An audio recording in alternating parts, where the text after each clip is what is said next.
Live from New Delhi, you're watching DD India News Hour, India's voice to the world. I'm Ramesh Ramachandran. Coming up in the next hour, President Putin directs drills of Russia's nuclear forces as his summit with US President Trump is put on hold.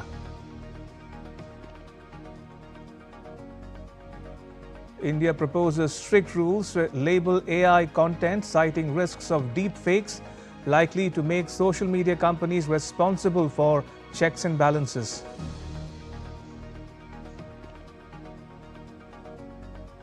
India rises to 9th position globally in terms of total forest area, retains 3rd spot in annual forest gain.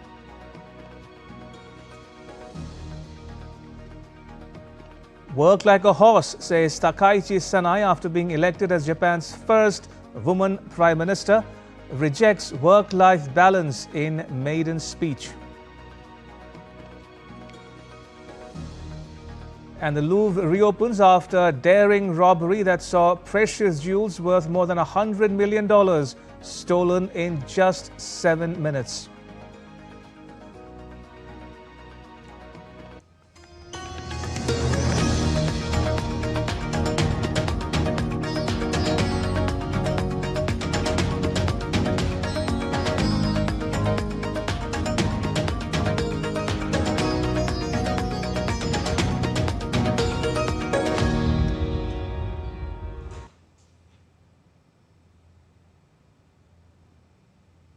The Kremlin on Wednesday said that the dates of a summit meeting between Presidents Putin and Trump is yet to be set.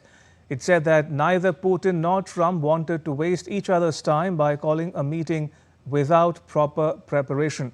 Earlier, Trump had put the meeting on hold, saying that he didn't want to have a quote-unquote wasted meeting. On the other hand, Volodymyr Zelensky visited Sweden, where he met with Swedish Prime Minister Ulf Kristersson, who announced that Sweden has signed a letter of intent to export up to 150 of its domestically produced Gripen fighter jets to Ukraine. DD India's Fuzail Ahmed reports. Efforts to end the Russia-Ukraine conflict ran into yet another roadblock.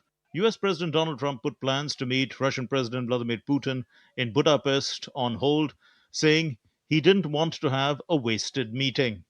No, I don't want to have a wasted meeting. I don't want to have a waste of time, so I'll see what happens. But we did all of these great deals, great peace deals. They're all peace deals, agreements, solid agreements, every one of them. But on the other hand, the Kremlin said neither Putin nor Trump wanted to waste time, adding dates for the summit meeting are yet to be set.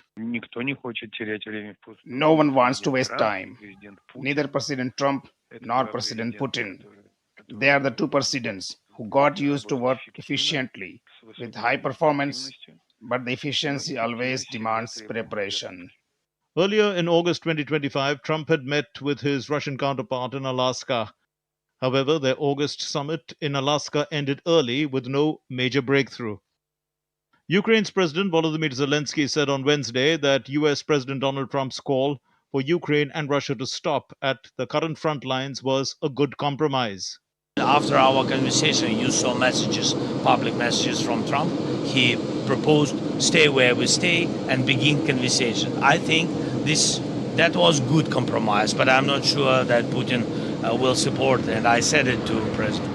On Wednesday, Zelensky met with Swedish Prime Minister Ulf Kristersson. Sweden has signed a letter of intent that could see it supply up to 150 of its domestically produced Gripen fighter jets to Ukraine.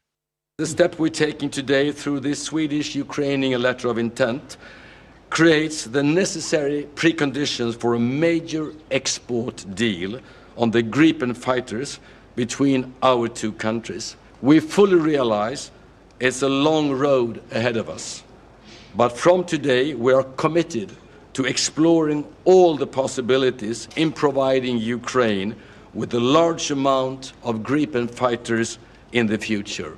On Friday, Ukrainian President Volodymyr Zelensky was at the White House to plead with Trump for Tomahawk missiles. However, Trump reiterated his belief that both sides seek a peace deal. However, for the time being, peace remains elusive. On Wednesday, Russian missile and drone attacks in and around the Ukrainian capital Kiev killed 6 people, officials said. Fuzail Ahmed reports for DD India. Meanwhile, Russia said on Wednesday that preparations for a Putin-Trump summit was still ongoing, despite the U.S. leader's announcement that it had been shelved. When asked about Trump's comments, the Kremlin spokesperson Dmitry Peskov told journalists that no one wants to waste time, neither President Trump nor President Putin. Russia's Deputy Foreign Minister Sergei Ryabkov said preparations were continuing.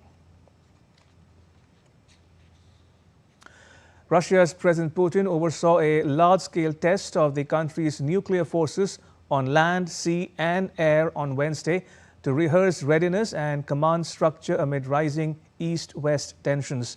The drills involved a Yars intercontinental ballistic missile launch from a cosmodrome, a Sineva missile from a nuclear submarine in the Barents Sea, and nuclear-capable cruise missiles from strategic bombers. The Kremlin said the exercise tested military preparedness and operational command, with all tasks completed successfully.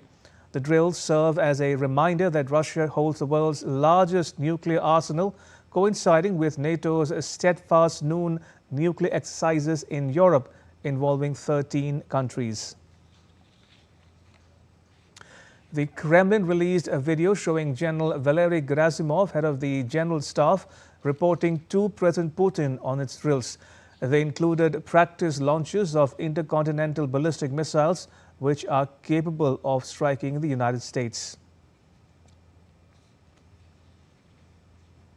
And Russia's defense ministry said on Wednesday that its forces had captured the village of Pavlivka in Ukraine's southeastern Zaporizhia region, as well as Ivanivka village in neighboring Dnipropetrovsk region.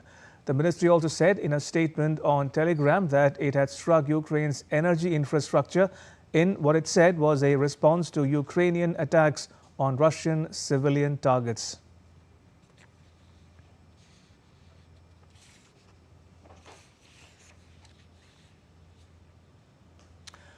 To West Asia now, where U.S. Vice President J.D. Vance met with Israel's top leaders, reaffirming support for a U.S.-brokered ceasefire plan to disarm Hamas and rebuild Gaza. Prime Minister Netanyahu voiced strong opposition to Turkey's involvement in Gaza's security. A joint U.S.-Israel Coordination Center is now monitoring the truce and aid delivery. With U.S. Secretary of State Marco Rubio set to arrive Thursday, Washington, D.C. is stepping up regional diplomacy.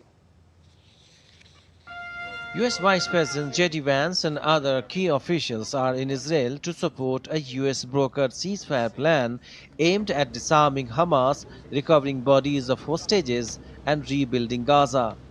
As part of visit, Vance met with Israeli President Isaac Herzog and Prime Minister Benjamin Netanyahu. Prime Minister said these are days of destiny, and we're very excited to sit down and work together on the Gaza peace plan. We have a very, very tough task ahead of us, which is to disarm Hamas, but rebuild Gaza to make life better for the people in Gaza, but also to ensure that Hamas is no longer a threat to our friends in Israel. That's not easy. I think the Prime Minister knows that as well as anybody, but it's something that we're committed to in the Trump administration, and I think we've, even in the past 24 hours, Vance emphasized the challenge of improving life in Gaza while ensuring Hamas no longer poses a threat to Israel. U.S. and Israeli forces have opened a civil-military coordination center to monitor the truce and oversee humanitarian aid. Israel Prime Minister Benjamin Netanyahu, however, signaled a strong opposition to Turkey's involvement in a proposed international force to oversee the ceasefire. When it comes to Israel's security, we do what we have to do. Right? That's always the case. That's not a question. But America has an interest in strong Israel, as you just heard from the Vice President. Israel has an interest in strong America. America has other interests in this region. Where we can be flexible to accommodate that, that's good, because a strong America is in our interest. The plan includes an international security force to maintain peace as Israel withdraws, though no U.S. troops will enter Gaza. Turkey's possible role in the force has sparked Israeli concern. Despite recent violence, Vance expressed optimism that the ceasefire will hold. Later, Vice President Vance also met with President Herzog to discuss the broader peace initiative led by President Donald Trump. Herzog expressed optimism while Vance acknowledged ongoing challenges but said he remained hopeful for lasting peace, citing support from both Israel and Gulf Arab nations. And I truly believe that the fact you're here is another brick in building the future for peace. Despite continued ceasefire violation and tensions over aid delivery and hostage returns, the next phase of Trump plan requires more difficult steps, including Hamas disarmament and progress toward a Palestinian state commitment that have yet to be secured. Bureau Report, DD India. In other news, US President Trump is heading to Japan next week for talks with Japan's new Prime Minister Takai Sanai. Trade, investment and security are expected to dominate the agenda. What's also in the news is Takaichi's aggressive plans to increase productivity, even shunning in the process work-life balance. DD India's Abhimanyu has more. Japan's new Prime Minister, Sanai Takaichi, is preparing for a first major diplomatic meeting with US President Donald Trump during his visit to Tokyo early next week. Her government is finalizing a significant purchase package to present to Trump, including American-made Ford F-150 pickup trucks, more US soybeans, and increased imports of liquefied natural gas. The soybean deal aims to support US farmers struggling with Chinese import restrictions. Currently, US soybeans make up about 70% of Japan's consumption. The package builds on previous $550 billion investment in US by Japan. The pact brokered by Takaichi's predecessor, Shigeru Ishiba. The pact aimed at securing lower auto tariffs. On the defense front, while Washington is pressing Japan and other allies to boost military spending, Takaichi will not likely commit to a new defense spending target at this meeting. Following the meeting in Tokyo, Trump and Takaichi are expected to travel together to Malaysia for the ASEAN summit and later to South Korea for the Asia-Pacific Economic Cooperation meeting. As Takaichi begins her tenure, she has an uphill task to build a strong Japan. She is preparing an economic stimulus package that is likely to exceed last year's $92 billion to help households tackle inflation.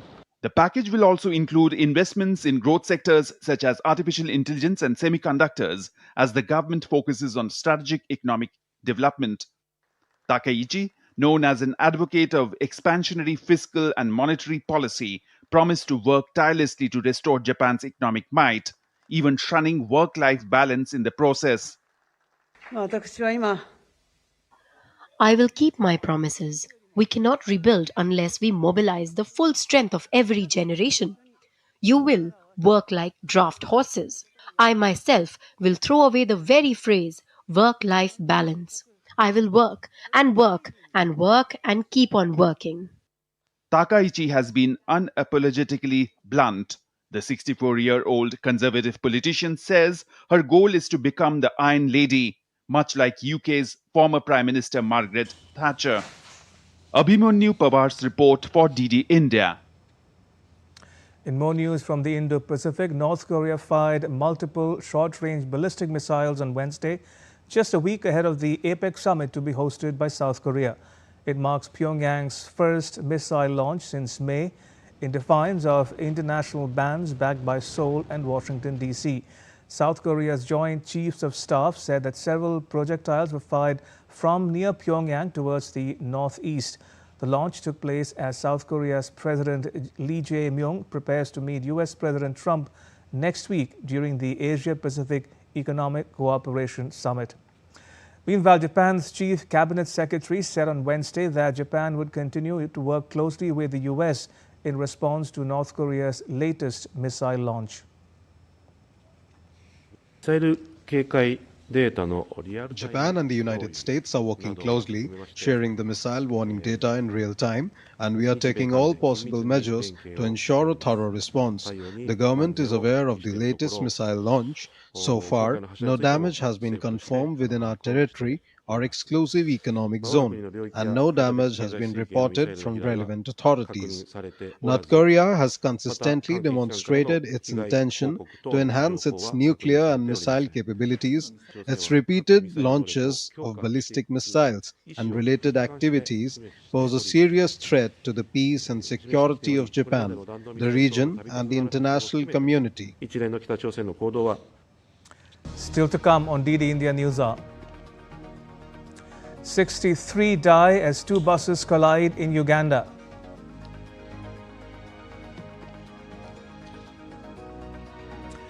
Syria hopes for full lifting of US sanctions in coming months. And UK inflation holds at 3.8% in September.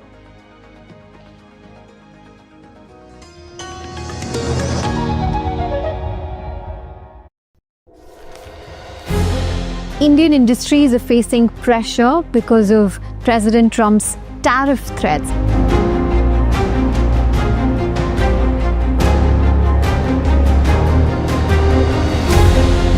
Even tariffs are part of the story, actually. If you were to look at the whole story of the deindustrialization of India, it began in many ways under the British rule.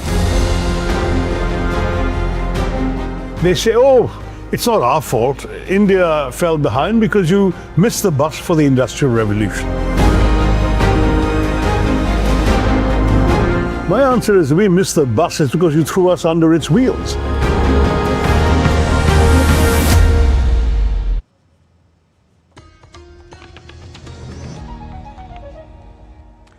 Welcome back. You're watching DD India News Hour. I'm Ramesh Ramachandran. The Indian government has released draft amendments to IT rules to address the risks posed by deepfakes and AI-generated content. As per the proposal by the Ministry of Electronics and IT, major social media platforms must clearly label AI or synthetic content visibly for at least 10% of visuals and audibly for the first 10% of audio. Platforms such as Facebook, Instagram and X will also be responsible for verifying if user uploaded content is real or AI generated. Public feedback on the draft is invited until 6th November. The move aims to boost user awareness, curb misinformation and ensure responsible AI use. At a book launch in New Delhi, Defence Minister Rajnath Singh said that Operation Sindoor witnessed extraordinary jointness and integration among the three services. He reaffirmed the government's resolve of devising coordinated, adaptive and preemptive defence strategies to deal with the challenges arising out of the new world order. Operation Sindoor के दौरान तीनों सेनाओं के बीच असाधारण jointness और integration को देखने को हम सबको मिला है। उस ज्वाइंटनेस और इंटीग्रेशन का परिणाम क्या हुआ, यह तो पूरी दुनिया ने देखा है। अब युद्ध सिर्फ सीमाओं पर नहीं लड़े जाते, वे हाइब्रिड और असिमेट्रिकल स्वरूप ले चुके हैं और इनके थिएटर्स ऑफ कॉन्फ्लिक्ट जमीन से लेकर आउटर स्पेस तक फैले हुए हैं। और हमारी सरकार ने फ्यूचर रेडी और रोबस्ट आर्म फोर्सेस के निर्माण के लिए कई बोल्ड और डिसाइसिव रिफॉर्म्स भी किए हैं। Civil-military fusion is a need of the hour, keeping in mind modern-day challenges, feel experts. A retired general of the Indian Army has raised this issue in his book Civil-Military Fusion as a Metric of National Power and Comprehensive Security. DD India's Vishal Baristo speaks exclusively to the author, Lieutenant General Raj Shukla, retired. Civil-military fusion is a secret sauce for India's tremendous rise, and I have with me General Raj Shukla. He has authored a book. Let's talk to him and find out. Sir, you have penned your experience in this book. So the time is now. What would you say? So see, as I said, while speaking on the book, that this subject has for long been in my head and very close to my heart. Common sense-wise, CMF is very simple. It is the coming together of all your instruments in your statecraft for national security interest. So the idea is commonsensical, but as I tried to say in my talk and in my book, it has become a very sophisticated issue. It is a matter of statecraft. It is a matter of guile. It is, as we see the great difficulties in Ukraine, in China, USA, the moot point is that the competition in national security is getting so intense that states are putting all their energies together. The defense minister quoted Op Sindoor and also the chief of army staff. So do you think that we can take this to the next level and we have got bright brains in the country? Absolutely. So look at Op Sindoor. It's a very good example. Op Sindoor tells us that warfare is not merely about platforms. It is about the wraparound technologies. So I think for the first time we saw that EW, cyber, space, they are as important as the Rafales. So there you heard General Shukla. He's made it very clear that the time is now and India needs to step up all the efforts because we can't be sitting in silos. With cameraman Rahul in Delhi, this is Vishal Baristo for DD India. The Indian government has announced Gallantry Award citations for defense personnel for acts of extraordinary courage during operations such as Operation Sindoor.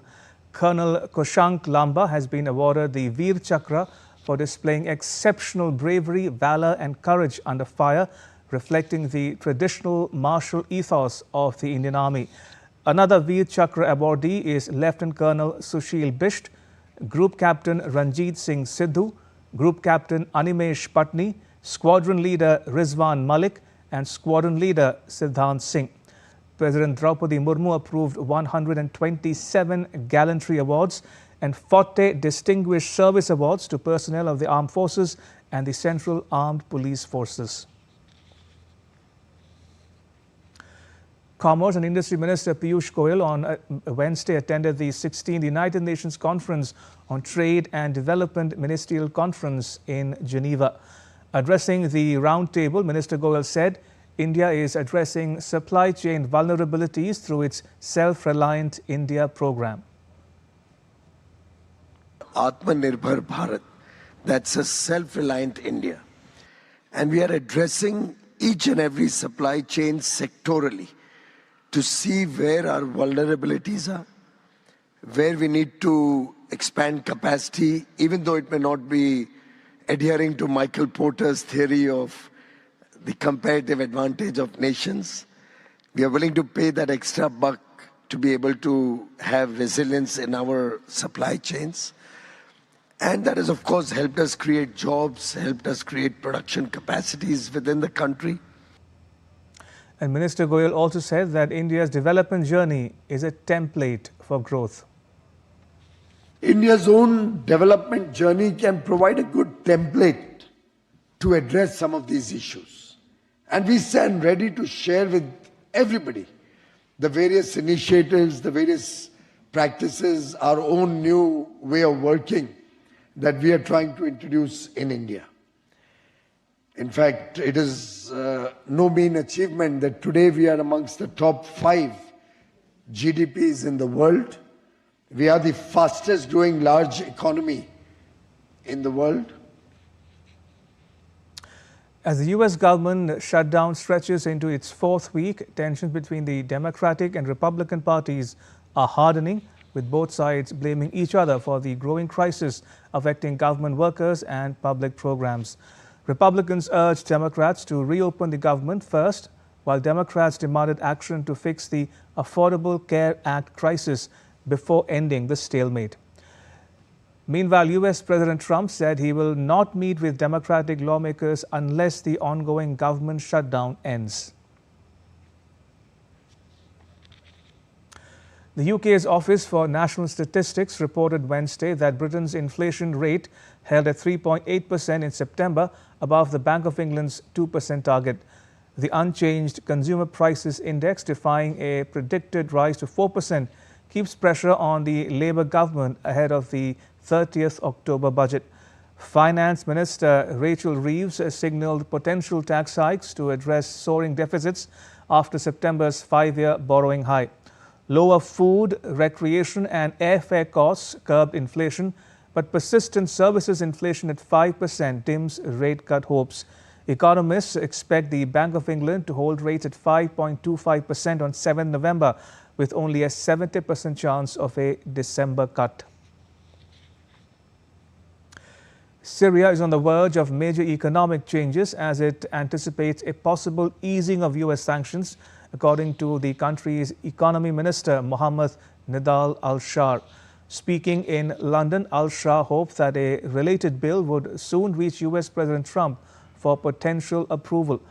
To help stabilize its struggling currency, Syria is preparing to issue new banknotes early next year, which will remove 2 zeros from the current denominations. This measure is intended to boost the Syrian pound's purchasing power, which has sharply declined because of years of conflict.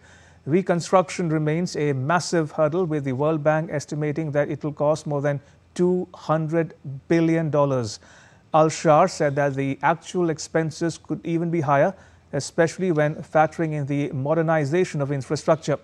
Meanwhile, Syria is working on restructuring its debt to ease the financial burden.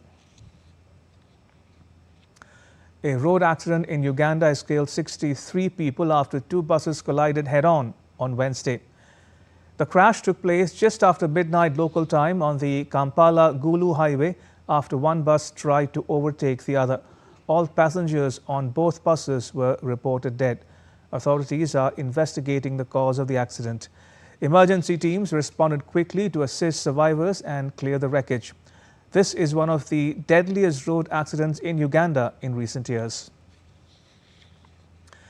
The Louvre in Paris reopened its doors to visitors on Wednesday, just days after a daring robbery that saw thieves make off with priceless jewels worth over $100 million. The spectacular robbery has raised serious questions over security at one of the world's most visited museums. While the rest of the museum resumed operations, the ornate gilded hall where the theft occurred remained closed for investigation. Meanwhile, President Macron of France has demanded an acceleration of security upgrades at the Louvre. The U.S. has announced it will submit plans for President Trump's $250 million ballroom project to the National Capital Planning Commission for review, despite demolition work already starting this week. The project, which aims to build a ballroom for larger gatherings, has sparked controversy over its impact on the White House. Critics expressed concern over the unapproved destruction of the East Wing walls, which Trump had promised would not be affected. The White House defended the demolition, citing necessary modernization. While the project is privately funded, raising possible conflict of interest questions, some experts argue that the demolition should have been reviewed first.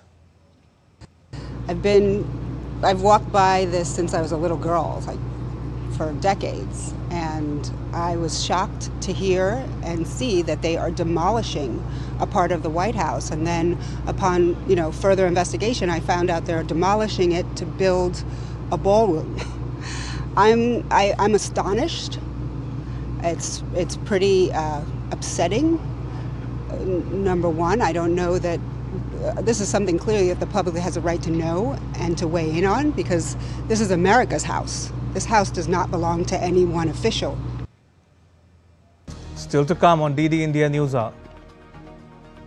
An expert take on prospects for peace in Ukraine.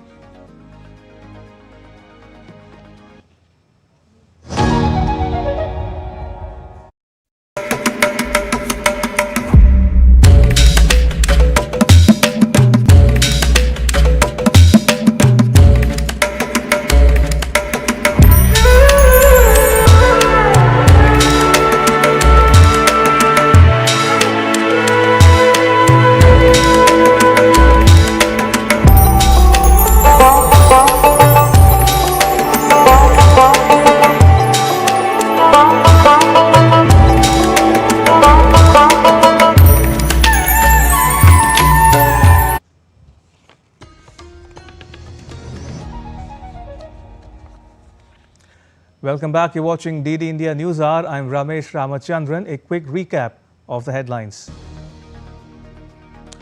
President Putin directs drills of Russia's nuclear forces as his summit with US President Trump is put on hold. India proposes strict rules to label AI content, citing risks of deepfakes. likely to make social media companies responsible for checks and balances. India rises to 9th position globally in terms of total forest area, retains 3rd spot in annual forest gain. Work like a horse, says Takai Sanai after being elected as Japan's first woman prime minister, rejects work-life balance in maiden speech. And the Louvre reopens after a daring robbery that saw precious jewels worth more than $100 million stolen in just 7 minutes.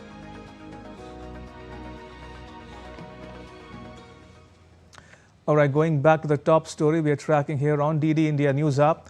Trump says he's put his second meeting with Putin on hold because he doesn't want it to be a waste of time. But Russia says that preparation for a summit is still on, despite Trump's announcement that it has been put on hold. Joining us is Ambassador Sushil Kumar Singhal. Ambassador Singhal is a former Indian envoy to Angola and Papua New Guinea with diplomatic assignments across Africa, Europe and Asia. Ambassador Singhal, welcome to DD India News App. Thank you very much. The decision to hold off on the meeting in Budapest, Hungary, which Trump had announced last week, was made following a call on Monday between U.S. Secretary of State Marco Rubio and Russia's Foreign Minister Sergei Lavrov. What can you tell us about the Rubio-Lavrov call? What do you think transpired between the two that made Washington, D.C. postpone the meeting? Well, the President Trump is in a big hurry to end this Ukraine-Russia war. So I think when he made the announcement that after his conversation with President Putin, that in 1 week they will have the officials or the foreign minister will have a discussion, and following that next week they will meet in both the presidents will meet in Budapest. I think it was an announcement which was made without adequate preparations. So when after the President Trump's meeting with the President Zelensky, the positions sort of became clear to President Trump that what are the red lines for the Europe or Ukraine and Russia. And when the two foreign ministers spoke, they found that the gap between the positions is too vast to cover, and which forced President Trump to announce that the meeting is being postponed because they need to cover the major gap in the positions of the two countries. I think that is the main reason. Indeed. And talking about red lines, Ambassador, Lavrov has made it very clear in public comments that Russia is opposed to an immediate ceasefire. Why is that so? Why is Russia so reluctant to agree to a ceasefire? Because, in my view, what I feel, based on what is going on on the war front and the discussion which is taking place, the Russia's red lines are very clear that they want eastern Donbass area and also a guarantee that Ukraine will not join NATO or European Union because Russia doesn't want any in its neighborhood any presence of the EU or NATO, and also they are against this international force, peacekeeping force. 24 countries, which coalition of willing is trying to push it. So these are the red lines, and the manner in which the Russia is attacking on the Ukraine infrastructure, particularly power lines, power stations, gas pipelines, oil depots. I think what President Putin feels, or Russia feels, that the coming winter will be decisive. And because the Ukraine will not be able to sustain during the winter because of the shortage of energy. And they feel that during winter they will be able to achieve their objectives, and if they agree to ceasefire at present position, then Russia will not be able to move further during winter. So I think in my view, they're trying to buy time. They don't want at the moment any peace movement. They want another 3-4 months to go, and so that they can, on the ground, they can achieve their objectives. Fair enough. Correct me if I'm wrong here, Ambassador, but Trump and his European allies are pushing for freezing the current front line. But Moscow says no. What are the pros and cons of a quote-unquote frozen conflict? Well, the thing is, the Europeans have moved from their earlier position. Earlier, they were not interested in ceasefire. They wanted the return of the territories which are occupied by Russia. Now, in the fresh proposal, because they also realize the ground realities, the winter is looming, is almost there on their doorstep. So, they are willing to cut the losses at this moment and agree on the ceasefire on the existing positions. Because I think there's a fear in their back of their mind that during winter, Russia may become more aggressive and achieve its targets, which can be a threat to Europe also. So, as far as Europe is concerned, they were trying to cut losses and ensure that Russia does not gain more. But as far as Russia is concerned, as I said, Russia is keen not to prolong this war because they feel that coming winter will be decisive. And Ukraine, given the circumstances, will be find very difficult to defend itself. And particularly when the President Trump has already declined the supply of this long-range Tomahawk missiles to Ukraine. Ambassador, you spoke about the European position. Let's look at it from Ukraine's perspective now. Kyiv supports Trump's proposal of freezing the current front line. But the question is, does it mean that Ukraine has resigned itself to losing its territory? What happens then to Ukraine's plan of winning back land seized by Russia? Well, I don't think I think now the President Zelensky has realized that objective in immediate future, at least, I would say, is not achievable. So he's trying to cut his losses now, because he also knows, because they have a shortage in the manpower. The recruitment is down because this population size is small.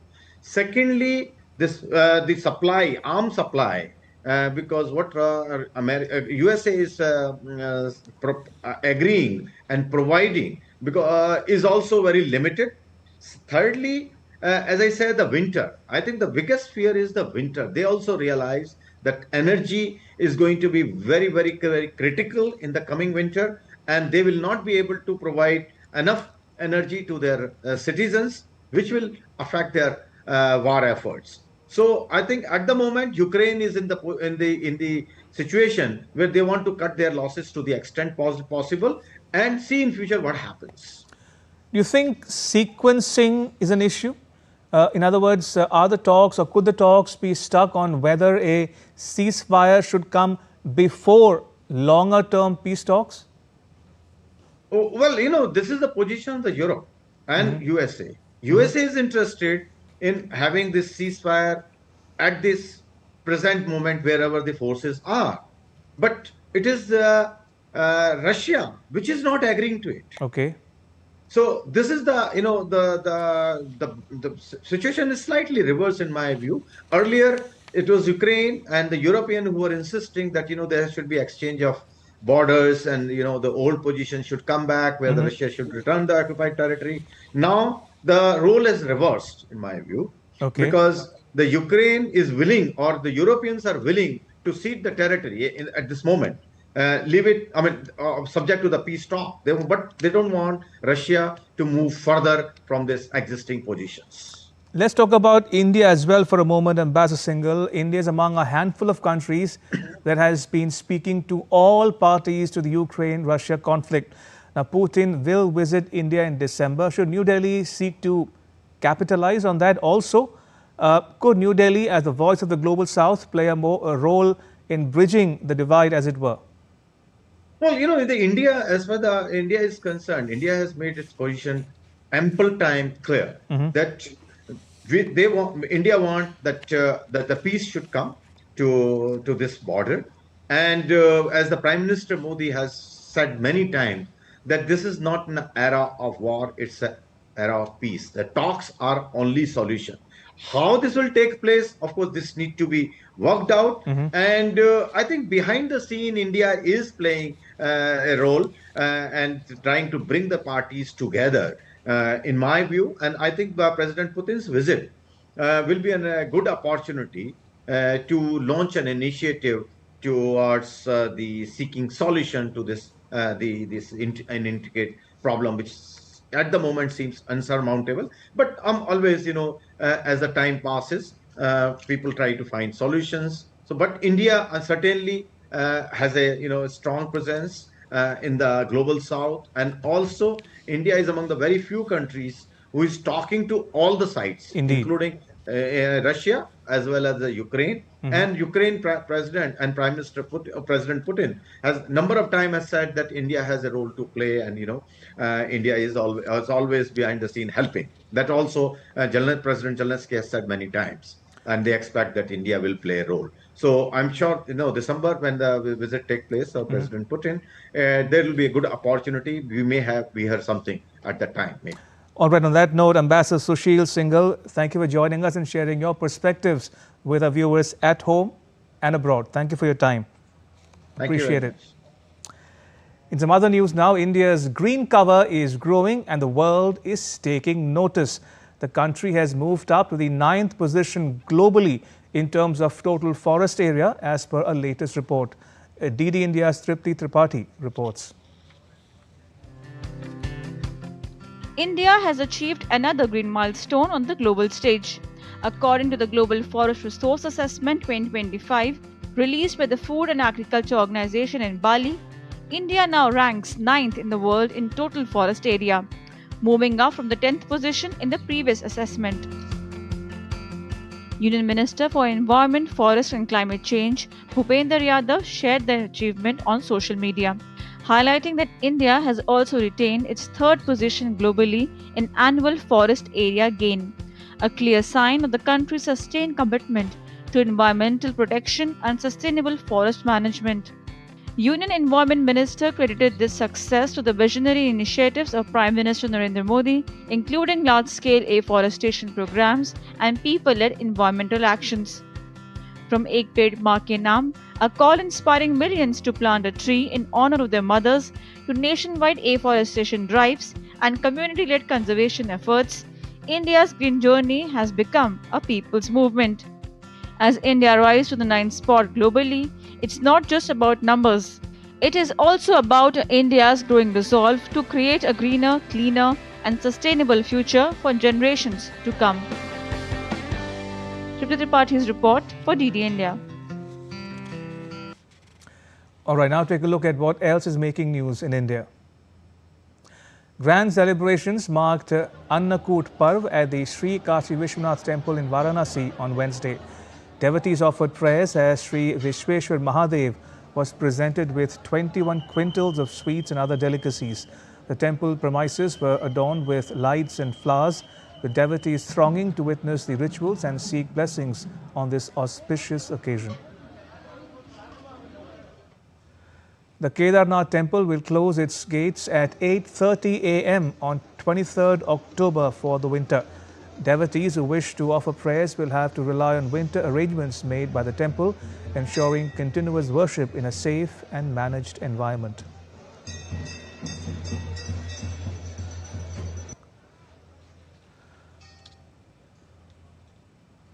Dressed in their signature blue attire and armed with traditional weapons, the Nihang Sikhs performed the Gatka, a centuries-old Sikh martial art, a day after the Bandi Chhor Divas in Punjab. Bandi Chhor Divas is a Sikh festival celebrated to commemorate the release of Guru Hargobind Ji, the 6th Sikh Guru, along with 52 kings from Gwalior Fort from the captivity of the Mughal Empire. The celebrations attracted large crowds as devotees gathered to witness displays of strength and agility.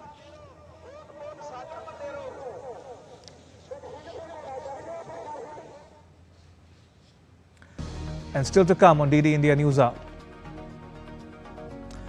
Fierce winds stoke fires in Australia and New Zealand while a rare tornado strikes Paris suburbs. And javelin ace Neeraj Chopra joins an exclusive league of sporting legends. Stay tuned for more.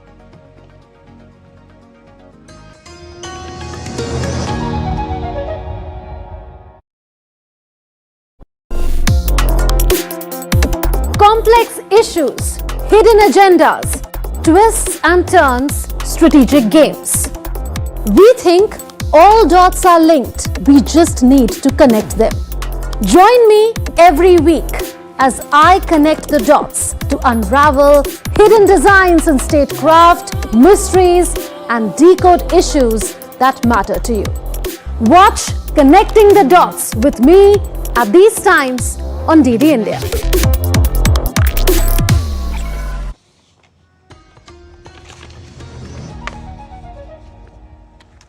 Welcome back. You're watching DD India News Hour. I'm Ramesh Ramachandran. UN Secretary General Antonio Guterres said on Wednesday it was now clear that efforts to cap global warming at 1.5 degrees Celsius above pre-industrial levels would fail in the short term. Ahead of next month's COP30 climate summit in Brazil, Guterres said that going beyond 1.5 degrees Celsius will result in devastating yet predictable impacts. The 2015 Paris Climate Accord aimed to limit global warming to well below 2 degrees Celsius above pre-industrial levels, that's between 1850 and 1900, and 1.5 degrees Celsius if possible. Scientists emphasize the importance of containing global warming as each fraction of a degree further raises the risks such as heat waves or destruction of marine life.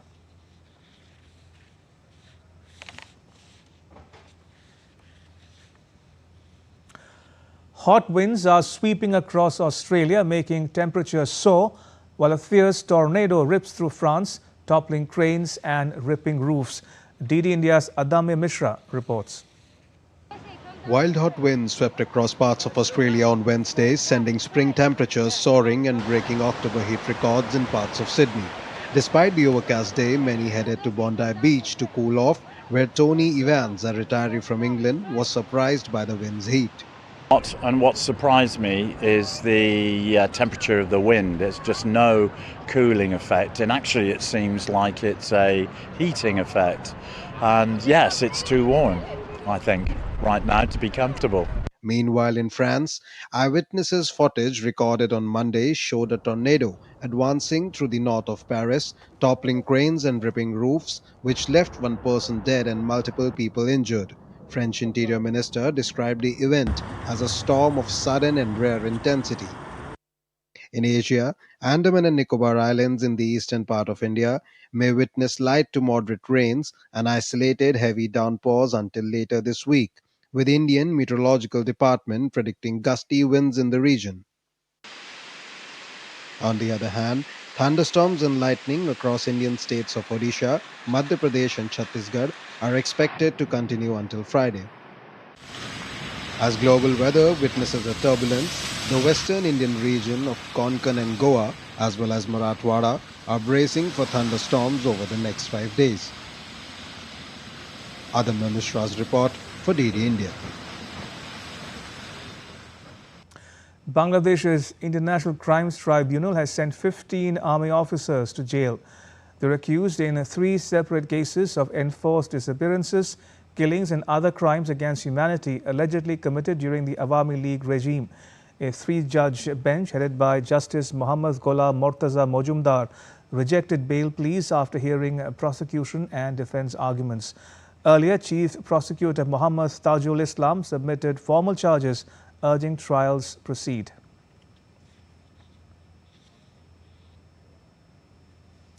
The Nepal Sambat New Year 1146 and Mahapuja are being celebrated across Nepal on Wednesday. The Newar community of Nepal is observing the Mahapuja ritual in the evening on the 4th day of Tihar festival. Mahapuja is based on the religious belief that the soul or self is the most important in the world, and that if the soul is satisfied, the gods are also satisfied. Meanwhile, the Newar community has been celebrating the Nepal Sambat as a New Year's Day. As Prime Minister Modi's call for Swadeshi echoes across the nation, one man in the state of Maharashtra is living that spirit every day. Ravindra Ingle, a differently abled resident of Chikhali in Buldhana, has set up a stall of indigenous products to promote the use of indigenous goods. Despite being able to use only one hand, Ingle handcrafts clay lamps and sells locally made items, urging people to choose Indian products over foreign ones. All profits from his sales will go to the Chief Minister's Relief Fund to help disaster-affected victims.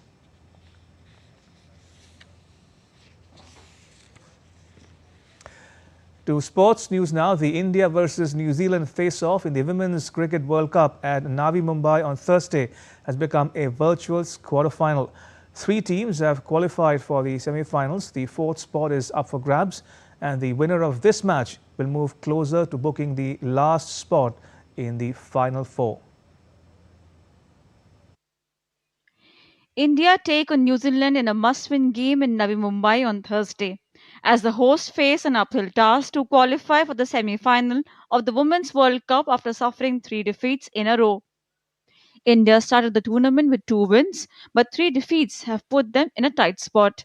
The team's narrow 4-run loss to England in the last match has dealt a significant blow.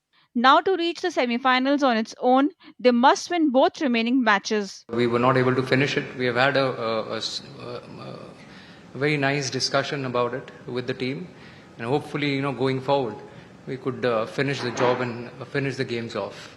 We always reiterate within the team that it's important to start well, but it's even important to finish better.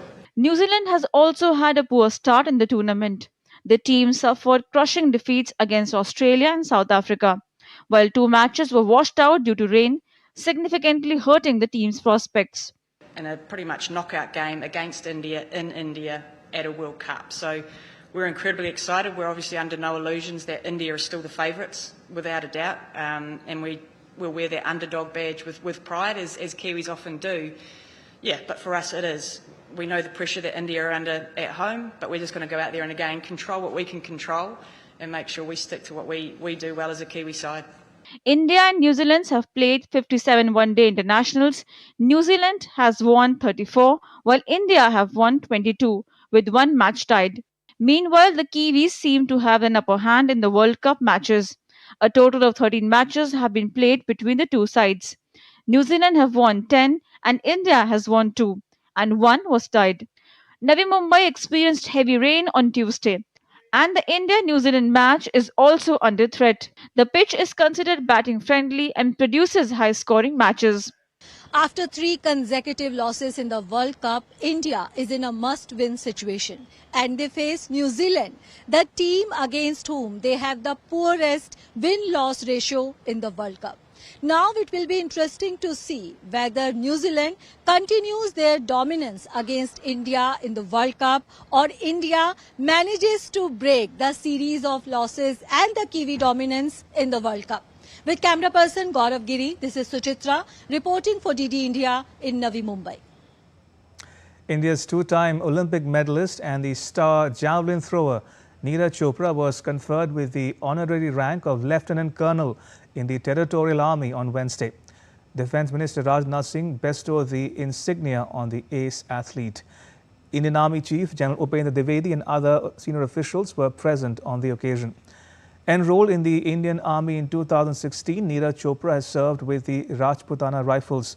The star javelin thrower created history by becoming the first Indian athlete to win an Olympic gold in track and field at the Tokyo Olympics. And that's all for this edition of DD India News Hour. Let us know your thoughts on the news of the day. You can get the latest news and updates on the DD India mobile app. It's available on both Android and iOS platforms. You may wish to scan the QR code that's now on the screen to download it. And we'll be back with more news as it breaks here on DD India. I'm Ramesh Ramachandran. From all of us here in New Delhi, thanks for watching DD India News Hour.